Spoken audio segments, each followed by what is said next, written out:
Irregular periods start అయితే చాలా మందికి ఒక మంత్ ఇర్రెగ్యులర్ అవుతాయి, మళ్ళీ రెగ్యులర్ అయిపోతూ ఉంటాయి. లేదు, ఒకసారి ఇర్రెగ్యులర్ పీరియడ్స్ వచ్చిన తర్వాత రెగ్యులర్గా ఇర్రెగ్యులర్ అయితే వాళ్ళకి అసలు వచ్చే ప్రాబ్లమ్స్ ఏంటి, డాక్టర్ దగ్గరికి అసలు వెళ్ళాలా లేదా హార్మోన్స్ సెట్ అయిపోయి రెగ్యులర్ అయిపోతాయా?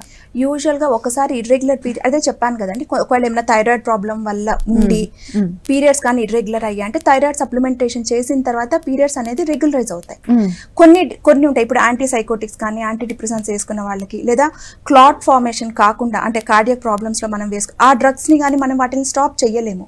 సో ఇట్ డిపెండ్స్ అనమాట. అంటే కొంతమందికి కొన్ని తీయలేని ప్రాబ్లమ్స్ అంటే ఇట్లా డ్రగ్స్ వల్ల కానీ అవి స్టాప్ చేయలేకపోతే ఆ ఇర్రెగ్యులారిటీ అనేది అలానే పర్సిస్టెంట్ గా ఉంటుందన్నమాట.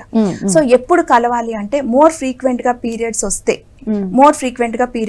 అంటే 21 days వన్స్ కానీ మోర్ ఫ్రీక్వెంట్ గా పీరియడ్స్ వస్తూ ఉంటే కూడా ఖచ్చితంగా డాక్టర్ ని కలవాలి ఉంటుంది. లేదా more than 35 days before 21 days more frequent గా పీరియడ్స్ వచ్చినా, లేదా మోర్ దాన్ 35 days 40 days లేదా ఒక 3 నెలలైనా కూడా పీరియడ్ రాలేదు అంటే ఖచ్చితంగా డాక్టర్ ని కలిసి దానికి తగ్గ ట్రీట్మెంట్ అనేది తీసుకోవాలి.